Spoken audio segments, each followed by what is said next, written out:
आज की वीडियो में बात करेंगे क्लास 11 का बायोलॉजी का चैप्टर नंबर 2 बायोलॉजिकल क्लासिफिकेशन, है ना। सबसे पहले बेटा आपको समझना है कि क्लासिफिकेशन क्या होता है। क्लासिफिकेशन होता है किसी चीज को छोटे छोटे पार्ट्स में बांटना। सवाल ये है, why do we need classification, यार किसी चीज को बांटना क्यों जरूरी है, एक साथ क्यों नहीं उसको स्टडी कर सकते किसी भी सिस्टम को। एग्जाम्पल आप समझो, लेट अस सपोज मैं कोचिंग सेंटर चलाता हूँ बेटा, उसमें 9th के बच्चे भी आते हैं, उसमें 10th के बच्चे भी आते हैं, उसमें 11th वाले भी आते हैं, 12th वाले भी आते हैं। अब मैं आपसे कहूं कि 4 बजे से 5 बजे तक 9th वाले भी आएंगे, 10th वाले भी आएंगे, 11th वाले भी आएंगे और 12th वाले भी आएंगे। अब 1 घंटे में मान लो 9th वाले बच्चे भी आ रहे हैं, उसी घंटे में 10th वाले, इसी में 11th वाले, उसी में 12th वाले, यानी सबके सब बेटा रैंडमली अरेंज हो जाएंगे। 2 बच्चे 9th के सवाल पूछेंगे, एक बच्चा 10th का पूछेगा, 11th का पूछेगा, 12th का पूछेगा। आपने कहा सर समझ कुछ नहीं आ रहा, एक रायता सा फैल गया है। तो ये रायता ना फैले रियल लाइफ में, इसीलिए बेटा क्लासीफाई करा गया बायोलॉजी में जितने भी लिविंग ऑर्गेनिज्म है उनको क्लासीफाई कराए ताकि उनकी स्टडी करी जाए अच्छे से। स्कूल में भी तो ऐसे होता है भाई, 1000 बच्चों को तो एक सेक्शन नहीं होता, 50 बच्चे एक सेक्शन में होते हैं, फिर 50 दूसरे में होते हैं, होता नहीं होता। जैसे आपके भाई साइंस साइड ले लो, कॉमर्स ले लो, आर्ट्स के, तीनों को एक साथ बैठा के पढ़ाते हैं। ये अलग अलग उसमें जोन में क्लासीफाई करा गया। तो यही हम समझेंगे बायोलॉजी में क्लासिफिकेशन इसलिए एसेंशियल है कि ताकि एफिशिएंट स्टडी हो। अब सबसे पहले जो बायोलॉजी में क्लासिफिकेशन दिया था वो दिया हमारे एरिस्टोटल साहब ने, है ना। अब उन्होंने क्या करा, प्लांट्स को अलग क्लासिफाई करा गया, एनिमल्स को अलग क्लासिफाई करा गया।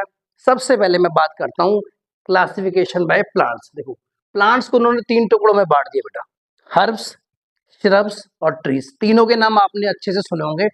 हर्ब्स होती क्या है बेटा, हर्ब्स होती बेटा छोटे छोटे छोटे छोटे घास, देखिए आपने, सारी की सारी घास बेटा किस में आती है, हमारी हर्ब्स वगैरह में आती है।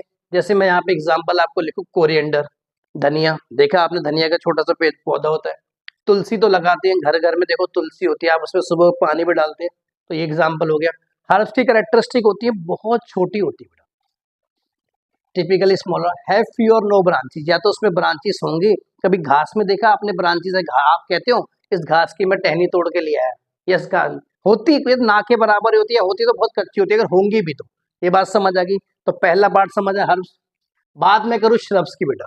सबसे पहले श्रब्स देखते कहाँ, डेकोरेशन में देखिए। आप सुबह मान लो अपने घर के बाहर गए, आपने देखा किसी ने अपने घर के बाहर बहुत अच्छे से घास की कटिंग करके डेकोरेशन करी गई है।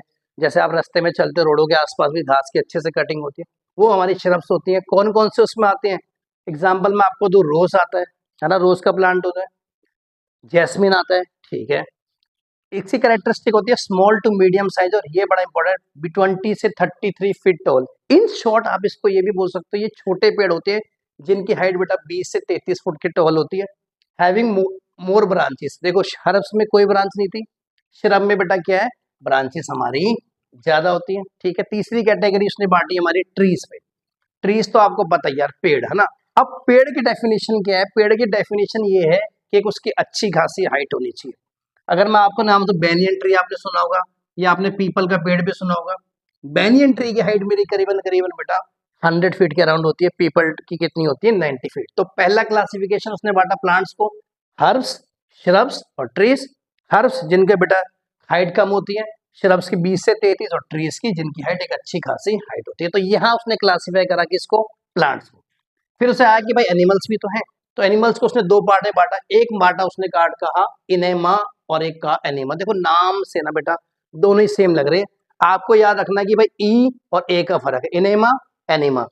इनेमा में क्या होते हैं, सारे वर्टिब्रेट्स आते हैं। वर्टिब्रेट्स की डेफिनेशन बेटा बहुत लंबी है, बट अगर मैं एक लाइन में बताऊं अभी अगर आपको समझना हो, वर्टिब्रेट्स वो होते हैं जिनके अंदर बेटा रीढ़ की हड्डी होती है, और नॉन वर्टिब्रेट्स होते हैं जिनकी रीढ़ की हड्डी नहीं होती। इसने जो डेफिनेशन दी उसके अकॉर्डिंग वर्टिब्रेट्स में बेटा रेड ब्लड सेल होते हैं, यानी इनेमा वो होंगे स्पीसीज एनिमल्स जिनमें रेड ब्लड सेल होंगे, अनेमा होंगे जिनमें रेड ब्लड सेल नहीं होंगे।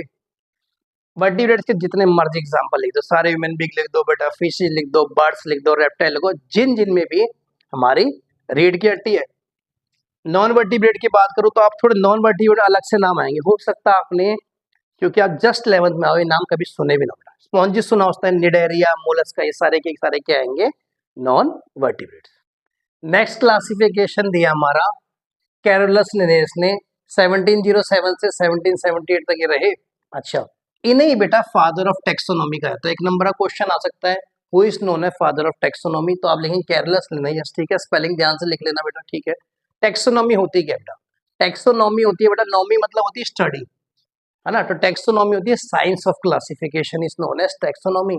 अब इन्होंने देखो, जैसे इन्होंने क्या करा था, प्लांट्स को अलग लिखा, 3 पार्ट में बांटा, फिर एनिमल्स को 2 पार्ट में बांटा, इन्होंने क्या करा, 2 किंगडम क्लासिफिकेशन दिया, है ना। इसमें इन्होंने 2 ही पार्ट्स में बांट दिया, सिर्फ प्लांटी एनिमलिया, सारे प्लांट्स, जितने प्लांट्स या प्लांट जैसे स्पीसीज सारे उसमें आ जाएंगे प्लांटे में, और एनिमल एनिमल जैसे स्पीसीज किसमें आ जाएंगे, एनिमलिया। किस बेसिस पे बांटा, देखो पहला है ऑर्गेनिज्म स्टेशनरी, स्टेशनरी मतलब बेटा रुका होता है एक जगह। क्या आपने देखा कि पेड़ कहीं चल के गया? आज आपने देखा ये इस गार्डन में पेड़ था, आपने देखा फिर गुप्ता जी के गार्डन में पेड़ चला गया? नहीं भाई ना, तो एक जगह पेड़ क्या होता है बेटा, स्टेशनरी होता है। एनिमल ऑर्गेनिज्म वुड मूव होगा, हम एनिमल्स है भाई, अभी मैं वीडियो बना रहा हूँ, 2 घंटे में कहीं और पहुंच जाऊँ, 3 घंटे में कहीं और पहुंच जाऊँ, घूमते रहते हैं, तो मूव कर सकते हैं, ठीक है। Plant prepare their own food, plants बेटा अपना खाना खुद बनाते हैं, ये फोटोसिंथेसिस नाम का प्रोसेस सुना है, फोटो मतलब लाइट, सिंथेसिस मतलब बनाना, तो सन की एनर्जी से अपना खाना खुद बनाते हैं, उन्हें क्या कहेंगे, प्लांटिक आ गया। Animalia could not prepare their food, animals में हम है, हम अपना खाना खुद नहीं बना पाते। खुद ना बना पाने का ये मतलब नहीं आपने कहा सर हम भी तो खुद ही बनाते हैं, कुकर में बनाते हैं, चावल बनाते हैं, बेटा खाना मतलब तो बना बनाया चीज लेके आते हैं, जो नेचर से हमें मिल गई, कोई सब्जी है आपने उगाई, ठीक है। तीसरा है प्लांट्स के पास सेल वॉल होती है, प्लांट सेल में आपने पढ़ा भी होगा, एक आउटर कवरिंग होती है बेटा प्लांट सेल की, जो उसको प्रोटेक्ट करती है, स्ट्रक्चर देती है, शेप देती है। एनिमेलिया में कोई सेल वॉल नहीं होती, ठीक है। प्लांटे दे ग्रो इंडेफिनेटली, अब आप किसी भी प्लांट्स को उठा के देखो, नॉर्मल इंसान को देखो बेटा, प्लांट्स की बेटा हाइट कितनी होती है, 80 फुट, 90 फुट, 50 फुट, 100 फुट, और बड़े प्लांट यूकेलिप्टस के तो और बड़े बड़े प्लांट होते हैं ना, तो उनकी हाइट तो बढ़ती रहती है, बढ़ती रहती है जब तक खत्म नहीं होती। दे एनिमेलिया में क्या है, they stop growing after certain size बेटा। इंसानी फुट में क्या होती है बेटा, नॉर्मल हाइट क्या होती है, 5 फुट, 5.5, 6, अगर आप खली हो तो आपकी 7 फुट 2 इंच, अंडरटेकर हो तो 7 फुट 3 इंच, बट इससे ज्यादा तो नहीं, ऐसा तो नहीं होता आपने कहा सर वो 25 फुट का बंदा देखा मैंने, क्योंकि they stop growing after certain size, generally 18 साल तक बढ़ती है ऐसा कहते हैं। नेक्स्ट पॉइंट है बेटा जिस पर डिफरेंशिएट किएगा, हेड क्लोरोफिल इन क्लोरोप्लास्ट, प्लांटे में बेटा क्लोरोफिल होता है, क्लोरोफिल आपको पता है ना, क्लोरोफिल क्या करता है, हमारा खाना बनाने में मदद करता है, लीफ के अंदर होता है, ये तो आपको पता होगा, लीफ के अंदर क्लोरोफिल होता है, ये ग्रीन कलर प्रोवाइड करता है, जनरली ये क्या करता है, ग्रीन कलर प्रोवाइड करता है फोटोसिंथेसिस के लिए। एनिमेलिया में it does not contain, animalia में बेटा कोई क्लोरोफिल होता नहीं, कि हमारी बॉडी में सुना आपने क्लोरोफिल है, नहीं भाई, किसी एनिमल की बॉडी में सुना नहीं। और एग्जाम्पल अगर आपके एनिमेलिया में, तो आप सारे ह्यूमन बींग्स के नाम लिख देना, जो जो जानवरों के नाम, हाथी घोड़ा सांप बिच्छू नेवले सब लिख देना इसमें एनिमेलिया में, जिन जिन में, है ना। यहाँ पे आप देखो थोड़ा सा इसके अच्छे है, मॉसिस बेटा, मॉसिस का मतलब होता है काई, देखिए आपने, किसी भी आप वेट प्लेस पे चला जाना, वेट प्लेस इन मतलब बेटा पानी वाली जगह पे, नदी के आसपास पत्थरों में काई सी लगी होती है बेटा, जिसपे आप फिसल भी जाते हो, थोड़ा येलो ग्रीन, येलो और ग्रीन रंग का मिक्सचर टाइप की होती है, उसे कहते हैं मॉसिस। फंजाई बेटा क्या होते हैं, ब्रेड पे देखा आपने भाई, जनरली ब्रेड पे आप देखो यार, चेक करके लाते हो, आप कहते फंगस लग गया, या कोई अचार वगैरह घर पे बड़े बड़े खराब हो गए, तो उसमें बेटा व्हाइट से एक लेयर डेवलप हो जाती है, दैट इज कॉल्ड फंजाई। लाइचेंस बेटा क्या है, फंगई और एल्गी का मिक्सचर, आगे मैं बताऊंगा वीडियो में, मतलब अभी आपको यार रखना, लाइचेंस जो है फंगी एल्गी का मिक्सचर है। बैक्टीरिया तो आपको पता है बेटा, हर चीज में बैक्टीरिया, मान लो सपोज आप दूध है, उसके अंदर कई मिलियन मिलियंस ऑफ बैक्टीरिया है, पर नेकेड आई से देखते आपको देखने पड़ेंगे हमारे माइक्रोस्कोप से। नेक्स्ट हम बात करते हैं लाइकन्स की। Lichens are living organism grow on the rock और bark of a tree and can be mistaken as non living objects बेटा। लाइकन बेटा लिविंग होते हैं, आपको पता। आप पहले जो टाइम पे इसको क्या मान लिया, उस टाइम पे लिनेस के टाइम पे इसको मान लिया नॉन लिविंग, नॉन लिविंग माना गया, तो उसके बारे में बात नहीं करी, क्योंकि किस बेसिस पर उसने, प्लांटे और एनिमल, या प्लांट्स भी लिविंग होते हैं एनिमल्स भी, तो इनके बारे में कोई बात ही नहीं करी। लाइकन एक्चुअली क्या होता है बेटा, लाइकन होता है फंगस और एल्गी का मिक्सचर, मतलब क्या है सब दोनों मिला के बनता है लाइकन, फंगस प्लस एल्गी में तो लाइकन बनता है। एक डोमिनेंट पार्टनर होता है और एक रिसेसिव पार्ट। डोमिनेंट पार्टनर का मतलब जितनी ज्यादा कैरेक्टरिस्टिक्स आएंगी वो किसकी आएंगी, फंजाई की आएंगी। यहाँ तक समझ आ गया। देखो ये लाइन भी लिखी गई, लाइकन आर सिम्बायोटिक पार्टनरशिप ना। सिम्बायोटिक पार्टनरशिप का मतलब ऐसा होता है बेटा कि दूसरे से, एक दूसरे से दोनों को फायदा पहुंचे। मैं एग्जांपल आपको समझाता हूँ। मगरमच्छ देखा, इसका आप क्रोकोडाइल कहते हैं।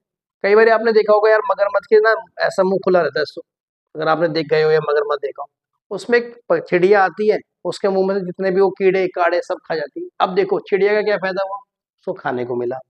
मगरमच्छ का क्या फायदा, उसके सारे दांत वगैरह साफ हो गए, है ना, कुछ चीज बची नहीं। इसे कहा सिम्बायोटिक। तो लाइचन क्या है, सिम्बायोटिक पार्टनरशिप किसका, फंगस और एल्गाई का। तो लाइकन के बारे में कुछ उन्होंने बताया नहीं, क्योंकि उन्होंने लाइकन को माना नॉन लिविंग। यहाँ तो समझ आ गया। चलिए नेक्स्ट पॉइंट है, bacteria could not be classified as plants animals. देखो बैक्टीरिया को ना प्लांट्स वाली कैटेगरी में डाल सकते हैं, ना इनको एनिमल वाली कैटेगरी में डाल सकते हैं। तो अब देखो बैक्टीरिया एक्चुअली होते क्या, प्रोकैरियोटिक। प्रोकैरियोटिक का मतलब ना उनके पास न्यूक्लियस होगा, ना मेम्ब्रेन बाउंड ऑर्गेनेल होंगे। बट प्लांट्स और एनिमल्स क्या होते हैं हमारे, यूकैरियोटिक। यार जब बैक्टीरिया के पास कोई न्यूक्लियस ही नहीं है, ना कोई ऑर्गेनेल, सेल ऑर्गेनेल मतलब माइटोकॉन्ड्रिया, ये गोल्गी बॉडी, ये सारी बातें सेल ऑर्गेनेल है ना, तो इनको डिफाइन ही नहीं करा गया, क्योंकि जितना भी उसका डेफिनेशन था प्लांटे एनिमल का, वो था न्यूक्लियस के बेसिस पे।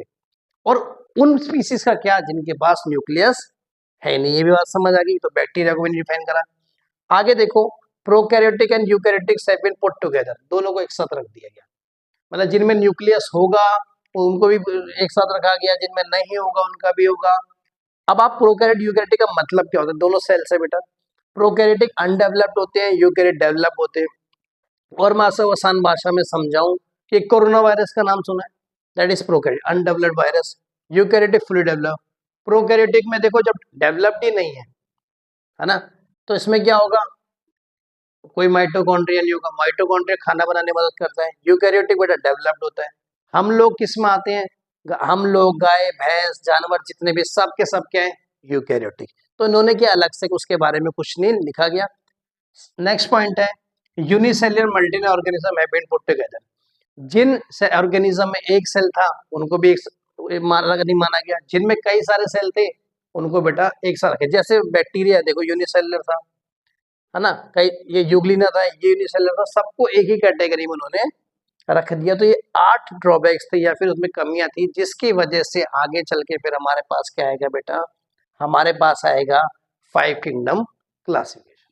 अब हम समझेंगे जो 2 किंगडम क्लासिफिकेशन केयरलेसनेस दिया था उसमें क्या कमियां रह गई थी ना। तो टॉपिक जो हमारा हेडिंग है, major disputes in placement of sub group. Dispute मतलब बेटा क्या मतभेद रह गए थे, किस टॉपिक में क्या उनसे कमियां रह गई थी। कुछ पॉइंट्स देखो, सबसे पहले करके डिस्कस करते हैं। पहला है, many single cell animal like euglena है both feature of plants animals. Linnaeus ने 2 पार्ट से बांटा था, प्लांटे और एनिमलिया। कुछ जिन्होंने प्लांट्स की कैरेक्टरिस्टिक दिखाई थी प्लांटे में, जिनमें एनिमल्स की कैरेक्टरिस्टिक दिखाई थी वो आए थे हमारे एनिमलिया में। बट अब यूग्लिना को देखो, जनरली यूग्लिना बेटा एक यूनिसेलुलर ऑर्गेनिज्म होता है, और उसका छोटा सा डायग्राम ताकि आपको बेटर समझ आए मैंने यहाँ पे बना भी दिया है। ये दोनों की कैरेक्टरिस्टिक शो करता है, प्लांट्स की भी और एनिमलिया। सवाल है कैसे शो करता है। Euglena is known as mixotroph. Mixotroph इसलिए अगेन प्लांट्स एनिमल दोनों की शो करता है। Has chloroplast and perform photosynthesis. Photosynthesis कौन परफॉर्म करते हैं, प्लांट्स। भाई फोटोसिंथेसिस क्या है, process of food by plants, making food by plants, कौन करता है, यूग्लिना। अच्छा, तो यानी ये प्लांट वाली कैट सारी। But moves around in search of light using flagellum. Flagellum बेटा इस तरह का ही देखो धागा सा दिख रहा है इसमें, ये। तो इसकी वजह से ये बेटा लाइट को ढूंढने के लिए निकलता है। लाइट ढूंढने से इसलिए होता है बेटा कि जहाँ पे जैसे लाइट का कोई सोर्स आया, मान लो लाइट का सोर्स ने यहाँ देखा, तो यहाँ को इस तरफ को मूव करेगा, क्योंकि लाइट मदद करती है इसकी बेटर एडेप्टिबिलिटी एनवायरनमेंट के साथ। तो फ्लैजिलम की मदद से देखो ये चलता भी है।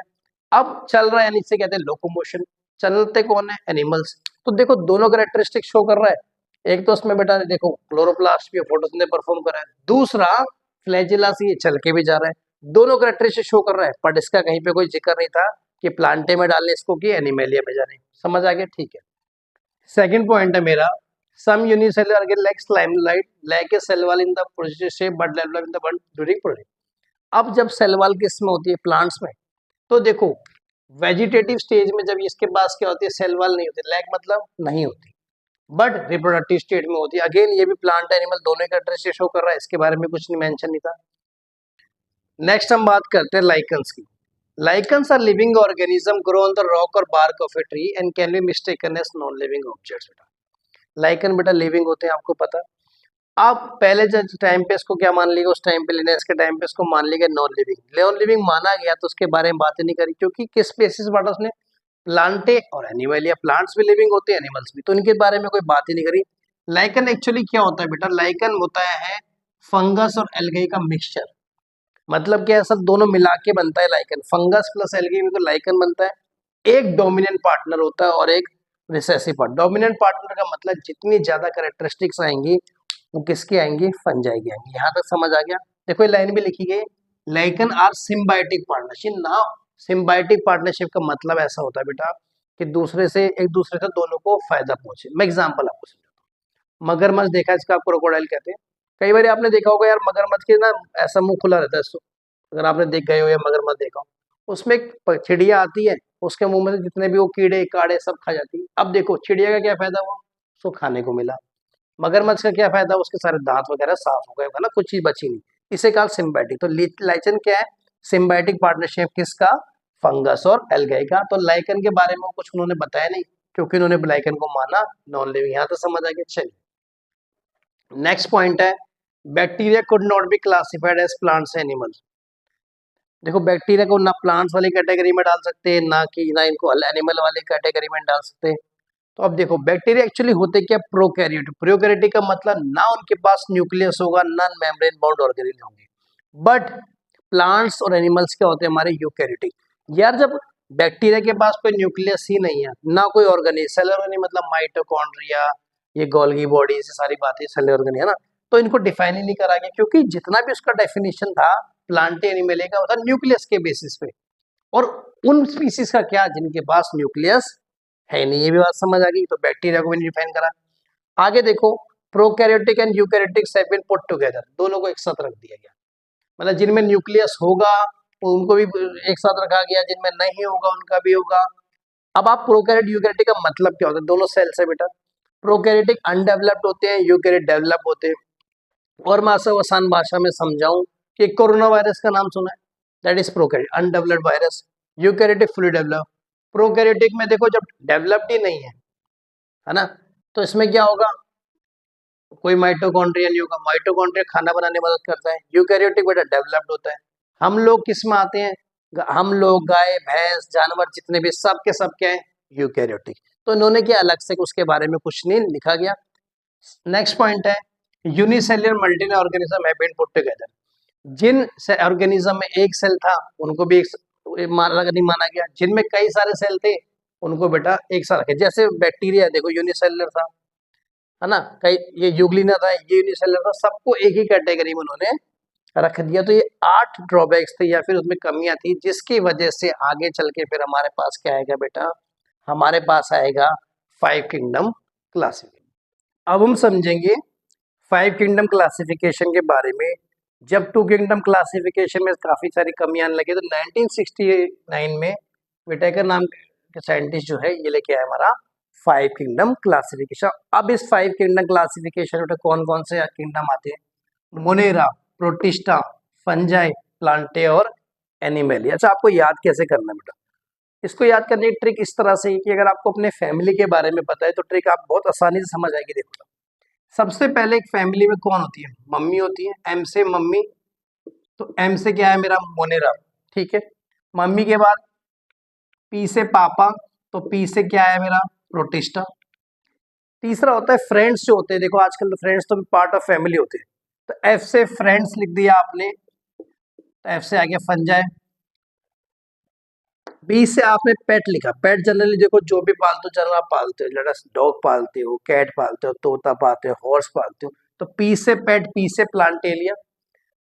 ए से आंटी, देखो आंटी लोग भी फैमिली का पार्ट होती है ना, टाइम टू टाइम आपके घर में आपके बारे में शिकायतें करती है, अपडेट करती है आपकी फैमिली को, तो भी पार्ट ऑफ फैमिली है।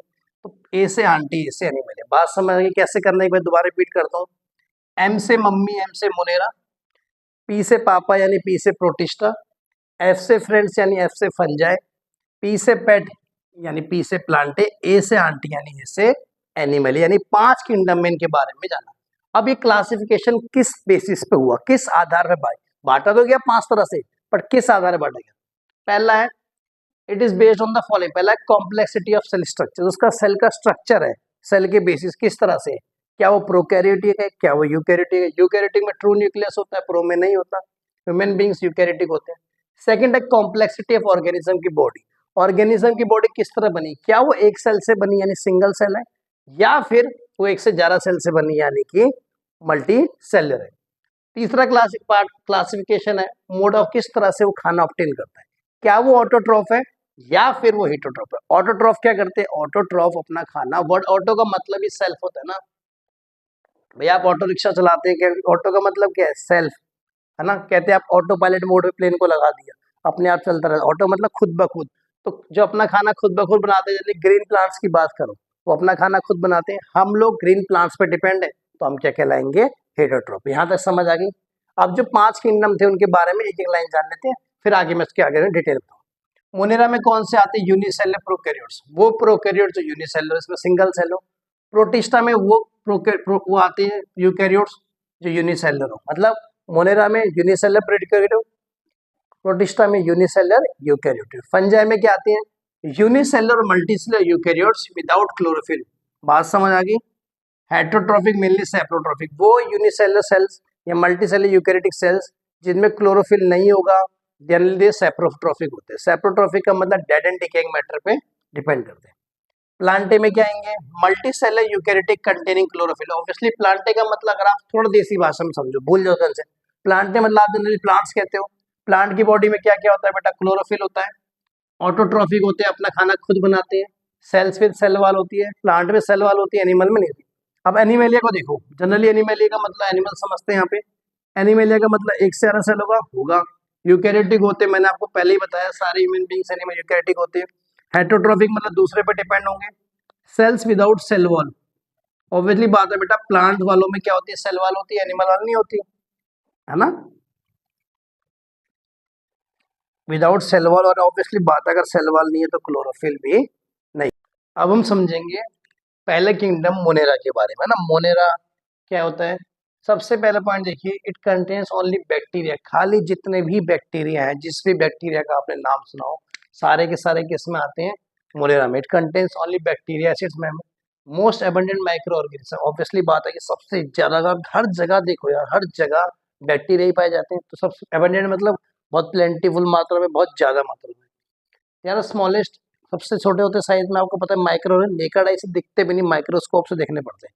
अगर लेट सपोज अगर आप अपना दूध जो घर में आप गर्म करते हैं, नॉर्मली दूध में देखोगे ना माइक्रोस्कोप से, मिलियंस ऑफ बैक्टीरिया नजर आएंगे। They are found almost every, हर जगह मिलते हैं, हर जगह। आप बोलो अर्थ में हॉट स्प्रिंग मतलब गर्म पानी के फुहारे जमीन से निकलते हैं। रेगिस्तान में देखो, जहाँ पानी भी नहीं वहां भी मिलते हैं। इवन बर्फ के अंदर भी मिलते हैं। डीप ओशन, ओशन की गहराई मिलती है। इसका देखो कि आप किस तरह से ये सरवाइव कर पाते हैं हर जगह, ठीक है। यार यूनिसेलुलर प्रोकैरियोटिक्स होते हैं, एक सिंगल सेल वाले होते हैं prokaryote. They were rigid cell wall, cell wall उनकी बहुत रिजिड मतलब स्ट्रांग होती है ना। अगर न्यूट्रिशन की मैं आपसे बात करूं कि मोनेरा में न्यूट्रिशन किस तरह से भाई, तो देखो, पहला है ऑटोट्रॉफिक, दूसरा हेटरोट्रॉफिक। ऑटोट्रॉफिक आपको पता ही है कि अपना खाना खुद बनाते हैं। दूसरा हेटरोट्रॉफिक है, दूसरे पे डिपेंड करते हैं। ऑटोट्रॉफिक में कौन आ गए, फोटोट्रॉफिक, मतलब जो लाइट की प्रेजेंस में फोटोसिंथेसिस करके खाना बनाए। एग्जाम्पल है एनाबेना और एनिनोस्टो के, दोनों इसके नाम है इसके बैक्टीरिया के। दूसरे होते हैं कि अगर लाइट नहीं भी है तो केमिकल से अपना खाना बनाए, इस बैक्टीरिया का एग्जाम्पल होगा मिथेनेजन। हेटरोट्रॉफिक के 3 हो गए, फ्री लिविंग, सिम्बायोटिक और पैरासाइटिक। फ्री लिविंग का एग्जाम्पल एजिटोबैक्टर। सिम्बायोटिक का है राइजोबियम। राइजोबियम बेटा आपने सुना होगा, नाइट्रोजन फिक्सेशन में मदद करवाता है। रूट्स के अंदर जो नाइट्रोजन फिक्सेशन होती है, जमीन के अंदर देखो क्या है, मिट्टी है, मिट्टी के अंदर रूट्स है, वहां पे नाइट्रोजन की प्रेजेंस होती है। एग्जाम्पल नाइट्रोजन फिर पी प्लांट सुना आपने, मटर का ये जो होता है, वहां पे सिम्बायोटिक बैक्टीरिया काम होता है। पैरासाइटिक होता है जो दूसरे की बॉडी में रहते हैं, उनको नुकसान पहुंचाते हैं ना। जैसे अगर मैं आपसे बात करूं, एक बैक्टीरिया इसका नाम है ई कोलाई, ये हमारे स्मॉल इंटेस्टाइन में रहता है ना, ठीक है। अगर आप टाइप्स ऑफ बैक्टीरिया की बात करें, अगर शेप्स की बात करें, कौन कौन सी शेप्स पे बैक्टीरिया है, तो एक बैक्टीरिया का नाम होता है कोकस, एक का नाम है बैसिलस, एक का नाम है विब्रियम, एक का नाम है स्पिरम। मेरे पीछे बोलो, कोकस, बैक्टीरिया, विब्रियम और स्पिरिलियम। कोकस की शेप जो होती है वो स्पेरिकल शेप। बैसिलस की मैं आपसे शेप की बात करूं, रॉड शेप होता है या फिर सिलेंड्रिकल, कुछ इस तरह। सिलेंड्रिकल कैसे होती है, इस तरह से ना, ये देखो। कॉम विब्रियम होता है कॉमा शेप और स्पेरम होता है हमारा स्पाइरल शेप। अब वीडियो के लास्ट पार्ट में हम जानेंगे कि मोनेरा के किस तरह से क्लासिफिकेशन है, फिर हमारा वीडियो समाप्त हो जाएगा ना। मोनेरा को 2 तरह से बांटा गया है, कल मैंने आपको बताया था किस तरह से बैक्टीरिया, सारे बैक्टीरिया के मेंबर हैं। अब उसका भी क्लासिफिकेशन, मोनेरा को 2 पार्ट से बांटा, एक आर्के बैक्टीरिया और एक यू बैक्टीरिया। आर्के बैक्टीरिया सबसे पुराने बैक्टीरिया, एंशियंट बैक्टीरिया, डायनासोर के जमाने के समझ से, ठीक है। डिस्कवरी तो उनकी खैर 1970s के आसपास ये नाम मिला था आर्के बैक्टीरिया। यू बैक्टीरिया क्या हमारा, ट्रू बैक्टीरिया, ठीक है। फिर ट्रू बैक्टीरिया के फर्दर क्लासिफिकेशन है सियानो बैक्टीरिया और सेवरल छोटे छोटे ग्रुप ऑफ बैक्टीरिया, ठीक है। अब पहले हम समझते हैं आर्के बैक्टीरिया। आर्के बैक्टीरिया मैंने बताया भाई ओल्डेस्ट बैक्टीरिया है, ठीक है। सेकंड है they can survive under extreme condition. Extreme condition क्या क्या हो सकती है आपके, देखो यार, ऑक्सीजन की कमी होना या ना होना। अब आप ह्यूमन बींग्स को देखो, हम लोग को देखो यार, ऑक्सीजन एक नहीं मिल पाती है तो कितनी दिक्कत होती है, बड़े बिना ऑक्सीजन के रह सकते हैं। हाई सॉल्ट कंसंट्रेट, जहाँ पे ज्यादा नमक की मात्रा ज्यादा हो समुद्री इलाकों में, वहां भी आराम से रह पाते हैं। इवन एसिडिक पीएच, ये तो आपको पता होगा पीएच के बारे में, भाई पीएच होता है पोटेंस ऑफ हाइड्रोजन, है ना। तो 0 से 7 तक एसिड होते हैं, तो अगर जितना कम पीएच होगा उतना ज्यादा एसिडिक होगा, तो वहां भी सर्वाइव कर सकते हैं। टेम्परेचर देखो 100 डिग्री सेल्सियस पे भी नहीं मरते ये लोग, ठीक है, ठीक है। अब अगेन आर्के बैक्टीरिया का 3 फर्दर तरह से क्लासिफिकेशन है, क्या हेलोफाइल्स, एक है मिथेनोजन्स और तीसरा है थर्मोएसिडोफाइल्स। एक बार मेरे पीछे बोलो, हेलोफाइल्स, मिथेनोजन्स और थर्मोएसिडोफाइल।